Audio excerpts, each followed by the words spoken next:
I'm sure as hell a nasty bitch. You tend to get grouped with the nasty women when you write about blowjobs, vaginas, vulvas, and orgasms for a living.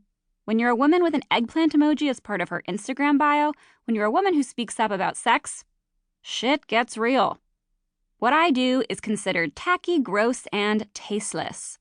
Society does not like that I write about the taboo. Society is not a fan of sexual openness. Society is fucking scared of a sexually open woman.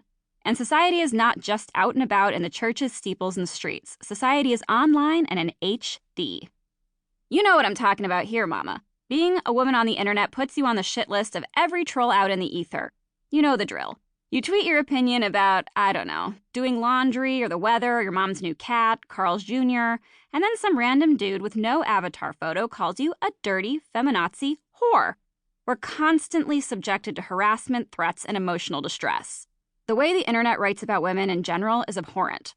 4chan, Twitter, and Reddit subthreads have transformed the World Wide Web into a garbage fire. Not that this hasn't been happening forever. People have been spewing endless streams of verbal diarrhea since the dawn of the internet. Shout out to AOL chat rooms, but also not, because that shit was hell.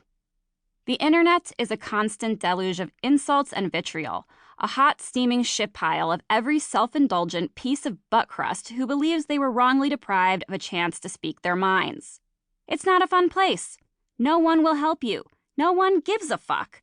You have to develop a thick skin to hack it. You've got to be nasty. If you're nasty, this book is for you. If you're not nasty but are thinking, hey, maybe I could be, I don't know, this book is for you also. You are a sexual woman, but you're even more than that. You're a complete, incredible, and whole human being. Your sexual empowerment does not define you. It just adds to your forceful spirit. You like to fuck, but you also like to work. You like to get some and get paid. You like to run your mouth and run fuckboys out of town.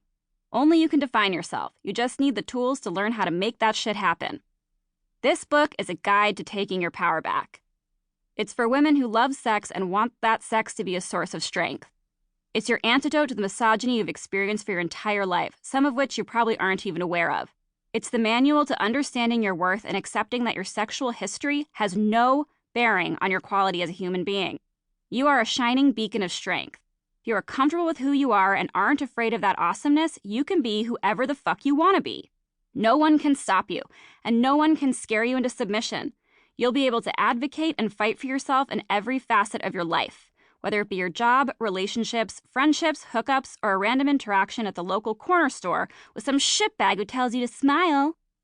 This book is for horny, badass sluts who want to raise a raise right to the fucking top. Maybe with a dildo in hand. No judgment, ma. The lessons within these pages will teach you how to give yourself an orgasm and recover from an alcohol-induced shame spiral, how to tell a creepy douchebag to fuck off, and how to fully explore fetishes like a dom queen slut princess.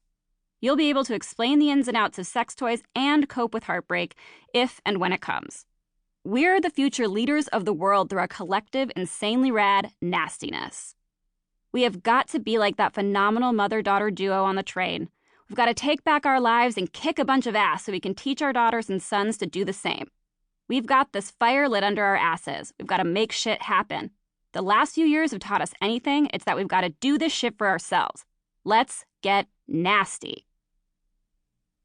Gigi Engle, Chicago, January 2020. Part 1. Stigma is silly AF. 1. Sexual empowerment in a world that isn't into it. I started having sex on the early side, according to standard cultural norms. At least I felt like and feel like it was early to be fucking. You know, because sex, especially sex before marriage, thanks most religions, is bad and we shouldn't do it. I was 15 years old when I first had P in the V intercourse. I had read more romantic novels growing up than I can count, so naturally I thought I understood just how love was supposed to be. My mother had raised me on Danielle Steele movies. I was the expert up in this bitch, me and my low-cut pink and black striped horizontal stripes, OBS, tank top and black hoop earrings were ready for this thing called love. Like many a horny sixth grader, I had my sexual awakening while reading Judy Blume's Forever and watching Titanic. Ugh, Leo, be still my loins. So, when I fell in love with my brother's heartthrob hunk of a best friend, lost my virginity on a beach...